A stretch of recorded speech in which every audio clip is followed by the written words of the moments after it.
Hello दोस्तों, अपनी तैयारी ऑफिशियल के इस यूट्यूब चैनल पर आप सभी का फिर से स्वागत है। आज हम लोग कवर करने वाले हैं इंग्लिश का एक बहुत ही इंपॉर्टेंट चैप्टर जिसका नाम है आर्टिकल। जो भी लोग SSC, CGL, NDA, CDS, CPO, MTS, CHSL या कोई भी एग्जामिनेशन बैंकिंग जिसमें इंग्लिश जरूरी होता है उसकी तैयारी कर रहे हो तो इस वीडियो को जरूर देखेंगे।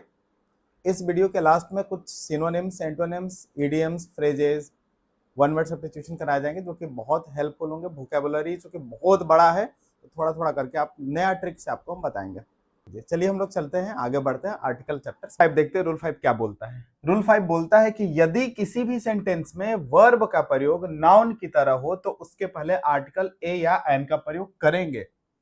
याद रखिएगा, अगर नाउन के पहले तो आर्टिकल का यूज होता ही होता है, लेकिन अगर वर्ब भी नाउन की तरह बिहेव करे तो उसके पहले भी ए एन आर्टिकल का यूज कर सकते हैं, कोई दिक्कत नहीं है। जैसे देखते हैं कहां पर होगा। जैसे मान लीजिए एक एग्जांपल हम ले रहे हैं, example number first. Reena wants to have drink. मतलब रीना जो ड्रिंक लेना चाहती है, तो यहां पर लग रहा है देखने से कि भाई ये सेंटेंस तो बिल्कुल सही है, बट ये सेंटेंस सही नहीं है। कैसे नहीं सही है? यहां पर जो ड्रिंक है वो वर्ब है। ड्रिंक मीन्स होता है पीना। ड्रिंक मीन्स होता है पीना। ये क्या है? ये भाई वर्ब है, वर्ब है। बट यहां पर ये किस तरह बिहेव कर रहा है? तो ये बिहेव कर रहा है नाउन की तरह। तो अगर किसी भी सेंटेंस में वर्ब नाउन की तरह अगर बिहेव करने लगे तो उसके पहले आर्टिकल का यूज करेंगे। यानी ये वाला जो आपको सही दिख रहा है ये सही है क्या? नहीं भैया, ये सही नहीं है, ये है गलत। सही क्या होगा? सही होगा Reena wants to have a drink. ये बिल्कुल सही है। दूसरा सेंटेंस लेते हैं। Rohan goes for walk daily. ये भी सेंटेंस देखने में सही लग रहा है। रोहन डेली वॉक के लिए जाता है, ये भी सेंटेंस बिल्कुल सही लग रहा है। यहां पर वॉक मीन्स होता है टहलना, ये वर्ब है बट यहां पर नाउन की तरह ट्रीट कर रहा है। तो अगर वर्ब नाउन की तरह ट्रीट करे तो इसके पहले आर्टिकल का यूज करेंगे। तो इसका करेक्शन कैसे करेंगे? क्या लिखेंगे? लिखेंगे Rohan goes for a walk daily. ये इसका बिल्कुल करेक्ट फॉर्म है। तो एग्जाम में क्या होगा? एग्जाम में आपको अलग अलग पार्टीशन दे देगा कि ये वाला पार्ट, ये वाला पार्ट, कौन सा पार्ट में इरर है। इरर है तो उसका इंप्रूवमेंट करे, उसको चेंज करे, उसको सही करे। तो ऐसे आप सही करेंगे, ठीक है। मतलब क्या होगा, आपको ड्रिंक दिया हुआ रहेगा, नाउन की तरह ट्रीट कर रहा है, तो आपको पता है कि जब वर्ब नाउन की तरह बिहेव करे तो उसके पहले आर्टिकल लगाते हैं, तो आर्टिकल लगाना चाहिए तब वो सेंटेंस सही होगा, ठीक है। तो इसके पहले हमने आर्टिकल लगाया तो ये बिल्कुल सही सेंटेंस हो गया। यहां भी ये जो वर्ब है वो नाउन की तरह बिहेव कर रहा है तो इसके पहले भी हम लोग आर्टिकल ए का यूज कर देंगे। ए का यूज क्यों कर रहे हैं? क्योंकि वाक है, वो आ रहा है, बताए थे पिछले क्लास में, सारा डिस्कशन हो चुका था। ये बहुत बेसिक बातें हैं, ठीक है। तो याद रखिएगा ना, अगर किसी भी सेंटेंस में वर्ब का प्रयोग नाउन की तरह हो तो उसके पहले हम लोग आर्टिकल ए और एन का यूज कर सकते हैं। ओके, अगला रूल चलते हैं। देखिए अब रूल नंबर 6 में आते हैं। रूल नंबर 6 क्या बोलता है? रूल नंबर 6 क्या है कि मैनी, रैदर, क्वाइट, सच। ये चार वर्ड है, एकदम रट्टा मार जाना ये चार वर्ड। कौन कौन? मैनी, रेदर, क्वाइट, सच। मैनी, रेदर, क्वाइट, सच। इस पर क्वेश्चन एकदम आता है, बहुत क्वेश्चन इस पर आता है, ठीक है। प्रैक्टिस के लिए याद रखना, अगर मैनी, रेदर, क्वाइट, सच के बाद अगर सिंगुलर नाउन आए, अगर सिंगुलर नाउन आए तो, सिंगुलर नाउन आए तो उसके पहले हम लोग आर्टिकल ए और एन का यूज करेंगे। जैसे many a citizen would love to meet Shaktimaan. इसका मतलब ये हो गया कि कई नागरिक जो हैं शक्तिमान से मिलना पसंद करते हैं, ठीक है। अब देखिए क्या होगा, यहाँ पर मैनी देखने से लग रहा है मैनी मतलब बहुत सारा है, तो इसके बाद आर्टिकल ए का यूज नहीं होना चाहिए। तो रूल क्या बोलता है भैया? रूल बोलता है मैनी के बाद अगर कोई सिंगुलर नाउन आए तो इस सिंगुलर नाउन के पहले आर्टिकल ए का या एन का यूज करेंगे। चूंकि ये सी है इसलिए इसके पहले आर्टिकल ए का यूज किया गया, तो ये बिल्कुल सही सेंटेंस है। गलत कब होता? जब हो जाता है यहाँ पर लिखा हुआ रहता many citizen would love to meet Shaktimaan, ये गलत हो जाता।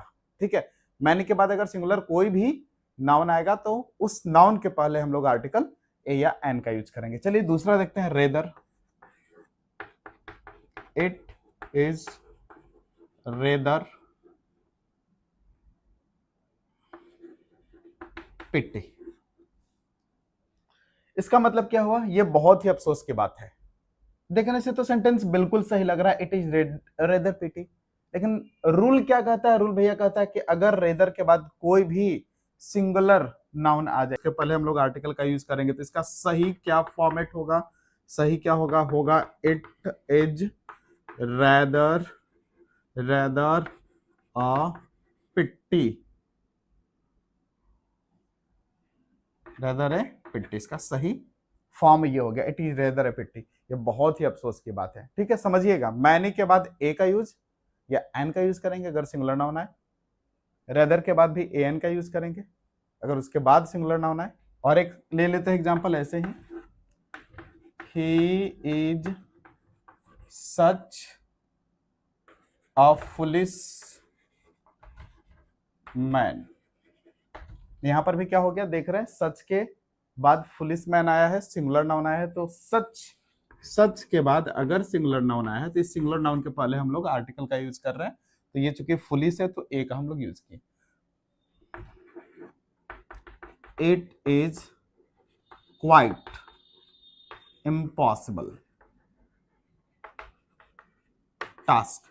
देखने में ये सेंटेंस बिल्कुल सही लग रहा है, बट ये सेंटेंस गलत है। सही क्या होगा? देखिए, इट इज, देखिए क्वाइट आया ना, अगर क्वाइट आ जाए सेंटेंस में तो इसके बाद हमेशा हम लोग आर्टिकल ए एन का यूज करेंगे इस सिंगुलर नाउन के पहले।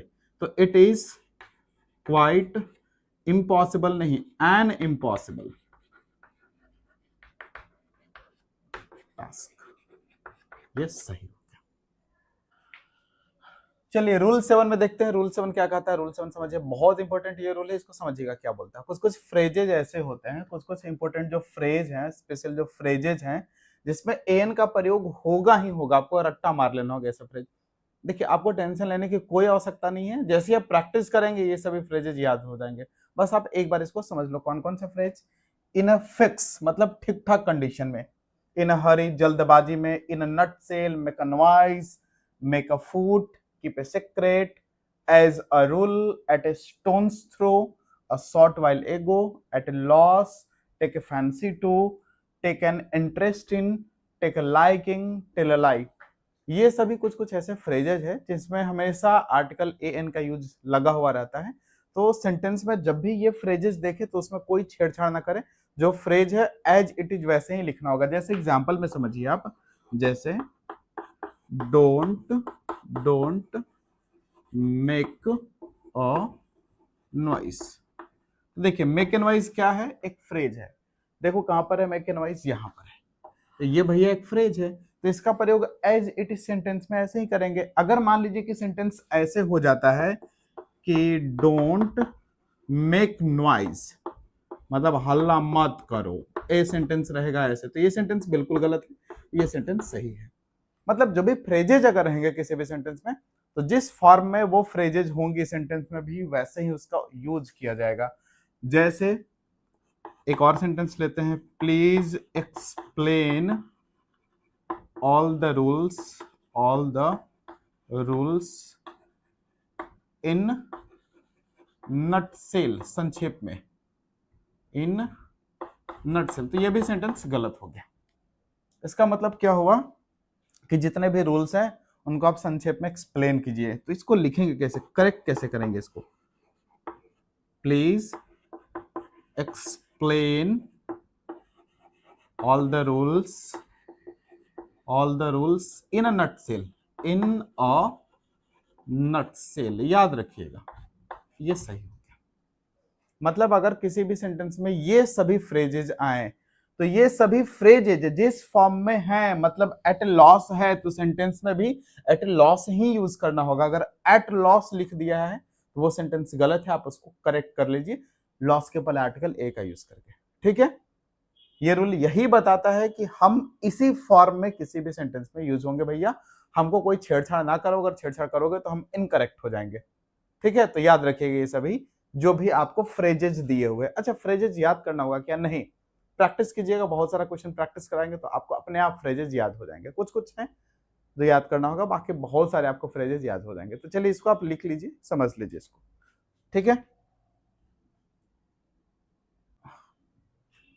चलिए रूल नंबर 8 क्या कहता है देखिएगा, समझिएगा कि कुछ ऐसे फ्रेजेज हैं जो अपने ही रूप में लिखे जाते हैं। मतलब अगर ये फ्रेजेज सेंटेंस में आ गए तो जो फॉर्म है इसका इसी फॉर्म में लिखे जाएंगे, इसके आगे पीछे मतलब इसमें कहीं भी आपको चेंजिंग नहीं करना है, जो है एज इट इज लिखना है, इसके बीच में कहीं आपको आर्टिकल का यूज नहीं करना है। जैसे to lose heart, to set foot, to give ear, at home, last but not least, to catch fire, in hand, set on fire. इसको याद रखना, इस पर बहुत सारा क्वेश्चन आता है, बीच में द लगा देता है। ठीक है, set on fire, by car या bus, at last, by mistake, in danger, to take heart.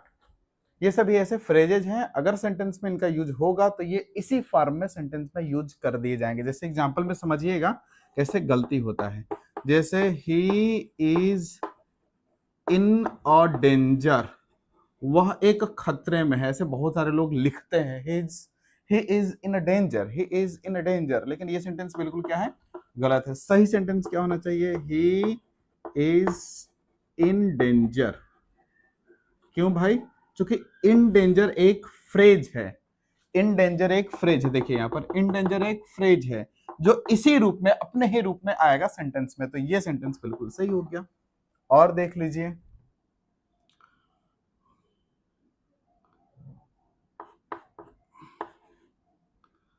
I kicked the ball, I kicked the ball by mistake. देखिए ये सेंटेंस सही है कि नहीं सही है? देखो ये सेंटेंस बिल्कुल सही है, क्योंकि बाय मिस्टेक, अगर बाय द मिस्टेक लिख दिए तो सेंटेंस गलत हो जाएगा। बाय मिस्टेक एक फ्रेज है, वो इसी रूप में किसी भी सेंटेंस में यूज किया जा सकता है, तो यहां पर यूज हो गया। मैंने किक कर दिया बॉल को बाय मिस्टेक, तो ये बिल्कुल सही है। और देख लेते हैं भाई, इसमें कौन और चेंज करके दे सकता है? जैसे मान लीजिए, हाँ, Raju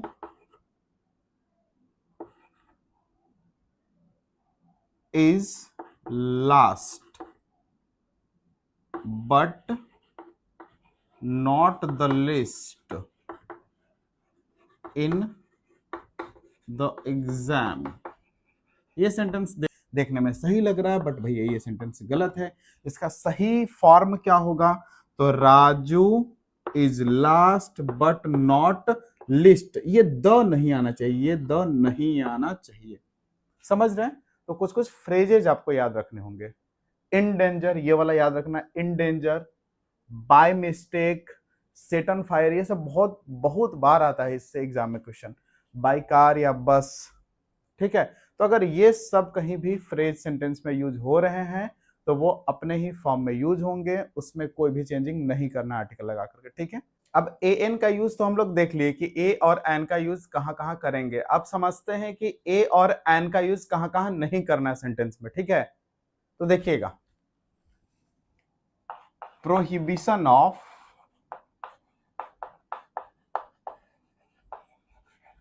use of a an, a और एन के यूज का प्रोहिबिशन कहां कहां यूज नहीं करना है। तो सबसे पहला इसमें कहां यूज नहीं करना भैया? किसी प्लूरल नाउन के पहले ए एन का प्रयोग नहीं करते हैं, याद रखना। ठीक है, अगर प्लूरल नाउन है कहीं पर तो उसके पहले एन का यूज मत करना भाई। एग्जाम्पल के लिए,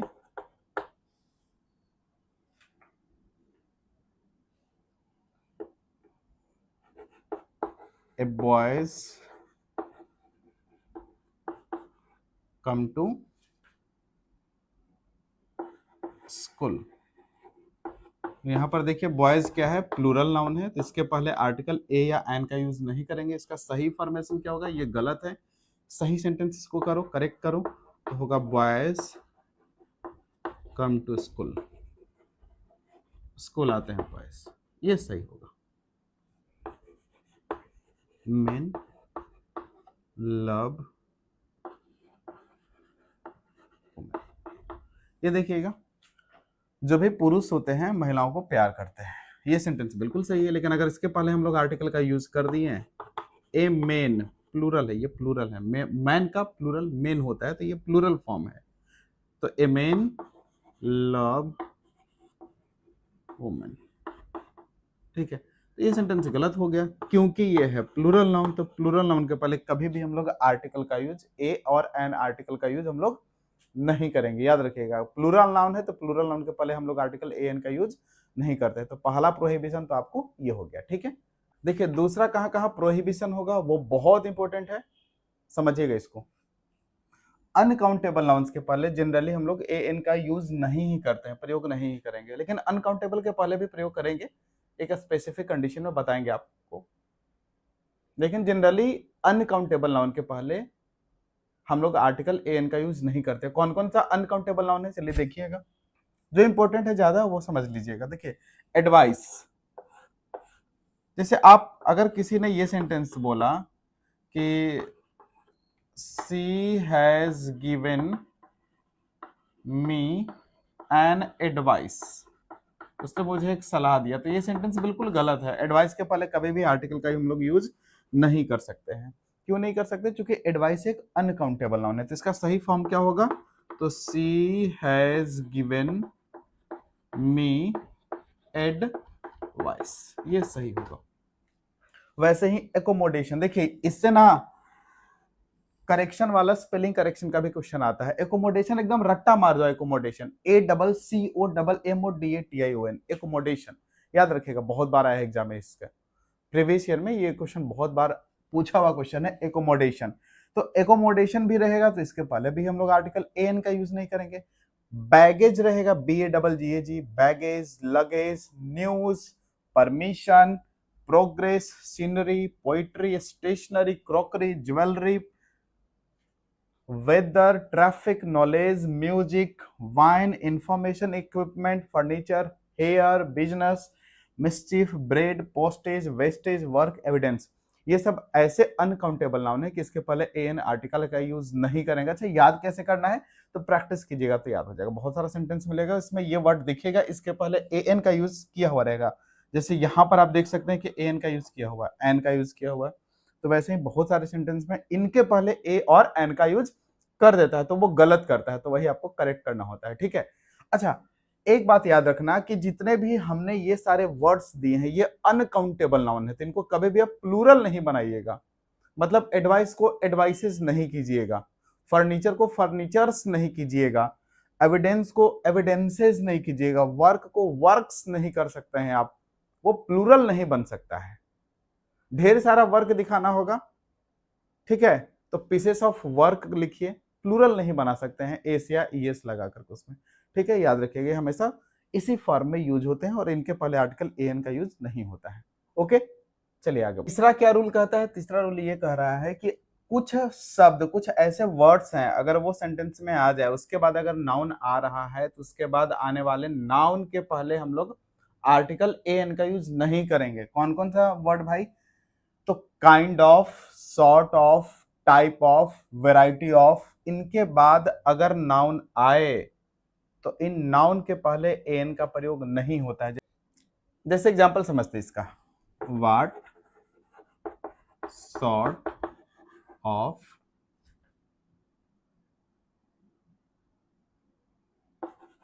मैन इज ही। देखिए ये एक्सक्लेमेटरी सेंटेंस है तो नोट ऑफ एक्सक्लेमेशन लगेगा, सरप्राइज हो रहा है इसमें कि वह किस तरह का आदमी है भाई, what sort of man is he, तो यहां पर ये सेंटेंस बिल्कुल सही है। लेकिन अगर सेंटेंस में आ जाता भाई क्या, कि what sort of a man man is he, तो ये सेंटेंस बिल्कुल गलत हो जाता। कैसे गलत होता? तो सॉर्ट ऑफ के बाद, यहां देखिएगा सॉर्ट ऑफ के बाद सिंगुलर नाउन आ रहा है, लेकिन रूल कहता है कि अगर इन सभी वर्ड्स के बाद sort of, kind of, type of, variety of के बाद अगर नाउन आए तो इसके पहले हम लोग आर्टिकल ए एन का यूज नहीं करेंगे। तो यहां पर ए एन का यूज हो रहा है, ए का यूज हो रहा है, इसलिए ये बिल्कुल ही गलत और ये सही होगा। What kind of book is it, यह किस तरह का किताब है, ठीक है, तो ये भी बिल्कुल सही है। लेकिन अगर यहां पर यूज हो जाता है यहाँ पर what kind of a book is it, तो ये बिल्कुल सेंटेंस गलत हो जाता है, ठीक है, समझ रहे हैं। आज वोकैब को स्टार्ट करने जा रहे हैं। पिछले क्लास में बताए थे 4 पार्ट है वोकैब के मुख्य रूप से। एक होता है one word substitution, OWS, idioms and phrases, synonyms, antonyms, और एक करेक्शन होता है, वो सिनो एंटो से ही हो जाएगा। तो चलिए हम लोग आते हैं OWS में। OWS, अच्छा, OWS में आज हम लोग क्या करने वाले हैं? आज हम लोग 3 रूट वर्ड को समझेंगे। कौन सा? तो भैया एक होता है फोबिया, फोबिया, एक होता है फिलिया, फिलिया, और एक होता है मैनिया। अच्छा, फोबिया का मतलब जब किसी चीज से आपको डर लगता है ना, तो उस वर्ड में आपको फोबिया लगा देना है। डर लगे तो इसे लगाओ। जैसे अगर आपको पानी से डर लगता है, पानी से डर लग रहा है आपको, तो पानी को क्या कहते हैं? हाइड्रो कहते हैं। तो हाइड्रो के आगे आपको लगा देना है फोबिया, बन गया हाइड्रोफोबिया, जो कुत्ता के काटने से होता है, समझ रहे हैं ना। कहीं किसी भी चीज से आपको डर लग रहा है तो उसके लास्ट में आपको फोबिया लगा देना है। फिर आता है फिलिया, फिलिया का मतलब होता है भैया प्रेम, प्यार, मोहब्बत, ठीक है। तो अगर किसी भी चीज से आपको बहुत ज्यादा प्यार हो, जैसे मान लो कि आपको प्यार किससे होगा? मैथ से प्यार है, ठीक है, मैथ से प्यार है, तो मैथ को अरिथमेटिक कहा जाता है, तो इसको लिखेंगे अरिथमोफिलिया, ठीक है। किसी भी चीज से अगर आपको प्यार होता है, अगर आपको पानी से प्यार है तो हो जाएगा हाइड्रो, हाइड्रोफिलिया, यानी किसी भी चीज से अगर प्यार हो तो उसके लास्ट में फिलिया जोड़ देंगे तो वो वर्ड बन जाएगा, वन वर्ड बन जाएगा। एक होता है मैनिया, मैनिया मतलब किसी भी चीज का जुनून, जुनून, ठीक है। अगर आपको पढ़ाई का जुनून है, खेलने का जुनून है, कूदने का जुनून है, किसी भी चीज का जुनून है, तो इस कंडीशन में मैनिया वर्ड का यूज करेंगे। जैसे मान लो आपको गेम खेलने का जुनून है, गेम खेलने का,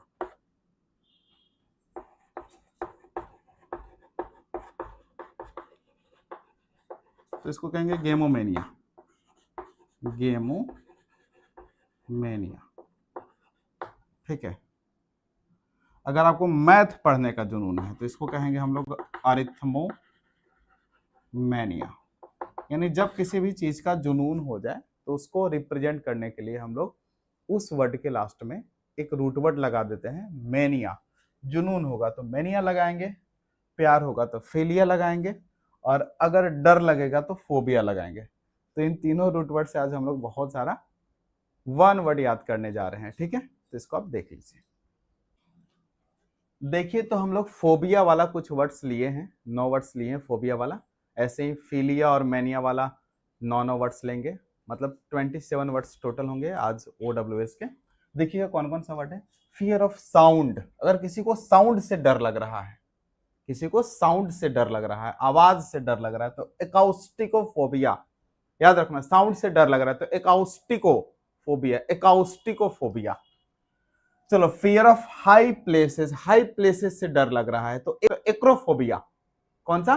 एक्रोफोबिया। अगर हाई प्लेसेस, हाइट से अगर आपको डर लग रहा है तो एक्रोफोबिया। चलिए, fear of air, fear of air तो aerophobia. Air, aero, air, aeroplane, नाम सुने ना एरोप्लेन, तो अगर एयर से डर लगेगा तो एरोफोबिया। ऐसे ही फियर ऑफ ओपन प्लेसेस तो agoraphobia. fear of pain, algophobia, fear of men, androphobia, fear of English people or thing, मतलब अंग्रेजी सामान से अगर आपको डर लग रहा है तो एंग्लोफोबिया। एंग्लो इंडियन नाम सुने हैं तो इसलिए एंग्लो बन गया, तो एंग्लोफोबिया आप याद रखना। फियर ऑफ पीपल, देखो पीपल का जो स्टडी होता है, लोगों का स्टडी एंथ्रोपोलॉजी कहलाता है, इसलिए यहां पर हो गया एंथ्रोपोफोबिया। एंथ्रोपोफोबिया।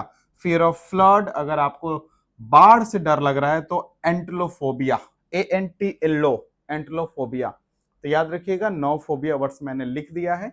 आपको ट्रिक यूज कर सकते हैं, यूज कीजिए, इसका कोई ट्रिक नहीं है, इसको याद कीजिए, प्रैक्टिस कीजिए, वही सबसे बेस्ट ट्रिक है इसका, नहीं ट्रिक से आप भूल जाओगे।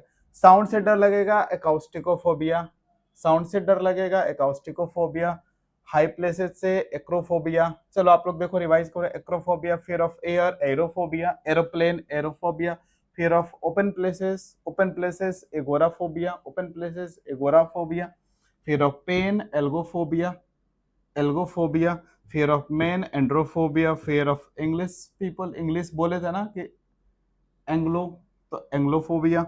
फियर ऑफ पीपल तो एंथ्रोपोफोबिया। फियर ऑफ फ्लड तो एंटलोफोबिया। आप इसको याद कीजिए, घर पर एक बार रिवाइज कीजिए, अगले क्लास में फिर से हम पूछेंगे क्लास में, आप कमेंट कीजिएगा तो आपको याद हो जाएंगी चीजें, ठीक है। तो ये 9 हमने फोबिया वर्ड लिखा। तब इसमें हम लोग फिलिया वर्ड समझते हैं। फिलिया वर्ड 9 वर्ड हम लिए। फिलिया वर्ड देखिए कौन कौन सा। लव फॉर सॉलिट्यूड या बीइंग अलोन, मतलब जिसको प्यार है, अकेले रहने से बहुत प्यार रहता है, अकेले रहना हमेशा चाहता है, वो ऑटोफिलिया उसको है। Love for collect book, books को कलेक्ट करने से उसको बहुत प्यार है, तो bibliophilia. Love for lying in bed, हमेशा बेड पर लेटे रहने से उसको प्यार है, तो क्लिनोफिलिया। लव फॉर कैनाइन्स, यानी डॉग लवर, यानी जिसको कुत्ते से प्यार है, तो उसको क्या होगा, साइनोफिलिया।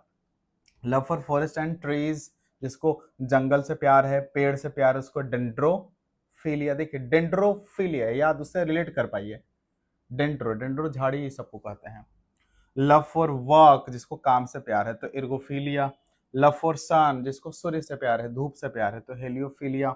लव फॉर होमोसेक्स, जिसको एक तरह के ही लोगों के साथ सेक्स करने में इंटरेस्टेड होता है, बहुत प्यार होता है, मतलब एक ही मेल है तो मेल के साथ, फीमेल है तो फीमेल के साथ, इस तरह का, तो होमोफिलिया उसको कहते हैं। लव ऑफ वर्ड, जिसको वर्ड्स से प्यार होता है, उसको कहते हैं हम लोग भाई लोगोफिलिया, ठीक है। तो इस तरह से ये फिलिया वर्ड कंप्लीट हो गया। जिसको वर्ड से प्यार होगा उसको कहेंगे हम लोग लोगोफिलिया, ठीक है। तो इस तरह से हम लोग फिलिया वर्ड समझ लिए। अब देखिए OWS में आज 18 OWS ही आपको बता रहे हैं, ठीक है, कारण कि मतलब फर्स्ट टाइम ही आपको बहुत ज़्यादा प्रेशर होगा तो आपको याद करने में बहुत मुश्किल होगी। तो आप ये 9 फिलिया वर्ड और 9 फोबिया वर्ड आप याद कर लीजिएगा। आगे आते हैं हम लोग ईडियम्स को याद करते हैं। ईडियम्स को याद करने का बहुत सारा ट्रिक होता है, अब जैसे भी उसको रिलेट कर सके रिलेट करें, बट उसको आप याद कीजिएगा। चलिए तो अब हम लोग ईडियम्स देखेंगे। ईडियम्स को याद करने का तरीका होता है, ट्रिक होता है, कैसे होता है वो देखिएगा। यहाँ पर पहला इडियम हमने लिया है ए चिल्स हिल्स। इसका मतलब क्या होगा, देखो इस इडियम को पढ़ करके यहाँ इसका मीनिंग नहीं निकलता है, मतलब इडियम कुछ और कहता है, मीनिंग कुछ और निकलता है, हम बताए भी थे आपको, ठीक है। इडियम्स ऐसा ही होता है, लिखा कुछ और रहता है बट उसका मीनिंग कुछ और निकलेगा। तो कैसे इसको याद करेंगे, इसका ट्रिक क्या है, ट्रिक समझना। ए चिल्स हिल्स, हिल्स मतलब पैर वाला हिल्स, हिल्स मतलब पैर वाला हिल्स, चिल्स मतलब ना होता कि बहुत चिल हो गया, बहुत ठंडा हो गया। तो अगर मान लीजिए कि आपका जो हिल है बहुत ठंडा हो गया तो आपको चलने में दिक्कत होगा, यानी आप कमजोर हो जाएंगे, मतलब आपके तरफ से कुछ तो वीकनेस है, यानी आपका कुछ तो वीकनेस है, यानी एक वीक पॉइंट हो गया। लिख सकते हैं वीक पॉइंट। वीक पॉइंट मतलब कमजोर पक्ष, कमजोर पक्ष। कैसे याद करेंगे भाई, चिल्स हिल्स, हिल आपका चिल हो गया, ठंडा हो गया, आप में वीकनेस है, वीकनेस है इसका मतलब आपका एक पॉइंट विक है, तो विक पॉइंट मतलब कमजोर पक्ष। ऐसे ही एड फ्यूल टू फायर, आग में हम फ्यूल डाल दिए, आग में हम लोग फ्यूल डाल दिए, मतलब आग में हम लोग घी डाल दिए, मतलब क्या हो गया भाई, भड़काना। एड फ्यूल टू फायर का मतलब क्या हो गया, भड़काना, ठीक है, समझ पा रहे हैं क्या। एन आर्म चेयर जॉब, मतलब ऐसा जॉब जिसमें हम लोग जो आर्म है वो चेयर पर रखे हैं, तो इसका मतलब बहुत आसान जॉब। और अगर जॉब बहुत आसान होता है तो उसमें अच्छी आमदनी भी होती है, यानी कह सकते हैं आसान, एकदम हिंदी में समझो, एग्जाम में समझ में आ जाएगा पर इसको समझ लीजिए, आसान एवं अच्छे आय वाला काम। ऐसा कोई काम जिसमें अच्छी आय हो, आसान जॉब हो, उसको हम लोग कहेंगे an arm chair job. An axe to grind, हमने एक एक्स लिया है, कुल्हाड़ी लिया है, उससे ग्राइंड कर रहे हैं, उससे काट रहे हैं, इसका मतलब हम अपने स्वार्थ के लिए काम कर रहे हैं, ठीक है। तो एन एक्स टू ग्रिंड के लिए इसका मतलब हुआ अपने स्वार्थ सिद्धि के लिए, मतलब आपको जो भी स्वार्थ है उसकी पूर्ति के लिए आप काम कर रहे हो। एन आयरन विल, आपका जो विल पावर है एकदम आयरन की तरह है। आयरन कितना एकदम हार्ड होता है, स्टडी होता है, ठीक है, यानी एकदम दृढ़ होता है। तो इसको कह सकते हैं दृढ़ इच्छा शक्ति। समझ रहे हैं ना बात को। An old flame, old flame का मतलब ओल्ड मतलब पुराना वाला, फ्लेम मतलब देखते हैं दिया दीपक में फ्लेम रहता है, ठीक है। तो जब किसी को याद करते हैं ना तो वो फ्लेम दिमाग में आ जाता है, उसका मेमोरी आ जाता है। तो ओल्ड फ्लेम का मतलब याद रखिएगा कि पुराना प्यार, कहीं प्यार था उसका मेमोरी में कुछ ना कुछ आ जाता है भाई कि से प्यार हम किए थे, तो इसको समझिएगा ओल्ड फ्लेम से। ओल्ड फ्लेम का मतलब पुराना प्यार, पुराना प्यार, यानी जैसे ही पुराना प्यार का याद आएगा तो आपके दिमाग में वो बत्ती जल जाएगा, ठीक है। तो ओल्ड फ्लेम का मतलब पुराना प्यार, ठीक है। आगे बढ़िए। An old head on young shoulder, इसका मतलब क्या कि जो भी यंग शोल्डर यानी जवान शोल्डर पर ओल्ड हेड लगा हुआ है, मतलब अपने उम्र से ज्यादा समझदार हो गया आदमी, तब ना कहेंगे कि जवान आदमी है लेकिन उसका जो दिमाग है वो ओल्ड हो गया है, मतलब ज्यादा समझदार हो गया है। तो इसको कह सकते हैं उम्र से ज्यादा समझदार, उम्र से ज्यादा समझदार। अच्छा, ओलिव ब्रांच का मतलब हम ऐसे ब्रांच मतलब ऐसे ब्रांच कर दिए, हाथ फैला दिए, तो ओलिव ब्रांच का मतलब शांति का अपील। क्या? शांति का अपील, पीस ट्रीटी होता है, शांति का अपील होता है, याद रखना, शांति का अपील। ओलिव ब्रांच का मतलब शांति का appeal. Apple of discard, Apple of discard यानी एप्पल को दो भाग में काट दिए, ठीक है। एप्पल के कारण विवाद हो रहा है, झगड़ा हो रहा है, तो समझ रहे हो ना। तो एप्पल ऑफ डिस्कार्ड का मतलब क्या होगा? झगड़े का कारण, झगड़े का कारण, यानी एक सेब के कारण झगड़ा हो गया, तो झगड़े का कारण। Apple of one's eye, apple of one's eye का मतलब किसी के आंख का एप्पल हो जाना। इसका मतलब तो ये ना निकलेगा, लेकिन इसका मतलब ये नहीं होता है। किसी आंख का एप्पल, एप्पल बहुत ही महंगा फ्रूट होता है और बहुत ही ज्यादा क्या होता है, प्यारा भी होता है। तो समझ जाइएगा कि एप्पल ऑफ वंस आई का मतलब होता है बहुत प्यारा। क्या? बहुत प्यारा या लाडला, एप्पल ऑफ वंस आई। तो इस तरह से हम लोग 10 इडियम्स कंप्लीट कर चुके हैं, तो आप इसको याद कर लीजिएगा अच्छे से। फिर से समझ लीजिए एक बार। चिल्स हिल, समझिएगा, चिल्स हिल मतलब आपका हिल चिल हो गया, ठंडा हो गया है, यानी आप वीक हैं किसी पॉइंट पर, तो वीक पॉइंट यानी कमजोर पहलू। यहाँ पर एड फ्यूल टू फायर, हमने आग में घी डाल दिया यानी उसको भड़का दिए हैं। एन आर्म चेयर जॉब मतलब आसान जॉब, आर्म रख दिए चेयर पर, समझ रहे हो ना, आर्म चेयर आसान अच्छे आए वाला job. An axe to grind, अपना कुल्हाड़ी लेकर के पुष्पा बन करके काटने आए हैं, मतलब अपने स्वार्थ के लिए काम कर रहे हैं भाई, तो अपने स्वार्थ सिद्धि के लिए। एन आयरन विल, आयरन की तरह एकदम हार्ड यानी दृढ़ इच्छा शक्ति वाला। ओल्ड फ्लेम, जैसे ही पुरनका के याद आता है तो बत्ती जल जाता है, पुरनका क्या? तो पुराना प्यार। Old head on young shoulder, young का शोल्डर पर ओल्ड हेड लग गया है, मतलब ज्यादा समझदार हो गए हैं, यानी उम्र से ज्यादा समझदार होना। एंड ओलिव ब्रांच, हम लोग हाथ ऐसे फैला दिए हैं भाई, ऐसे हाथ फैला दिए हैं, इसका मतलब शांति का अपील कर रहे हैं, शांति का अपील कर रहे हैं। एप्पल ऑफ डिस्कार्ड, एप्पल को काट दे रहे हैं तो झगड़ा हो रहा है, तो झगड़े का कारण। यहाँ एप्पल ऑफ वंस आई मतलब किसी का एप्पल हो जाना, किसी आंख का एप्पल, तो आंख का तो एप्पल होगा नहीं, ठीक है ना। तो बहुत प्यारा होना, क्या होगा? बहुत प्यारा होना। तो इसको समझ लीजिए, इसको याद कर लीजिएगा, ठीक है। आगे बढ़ते हैं। ठीक है दोस्तों, तो आज के लिए बस इतना ही।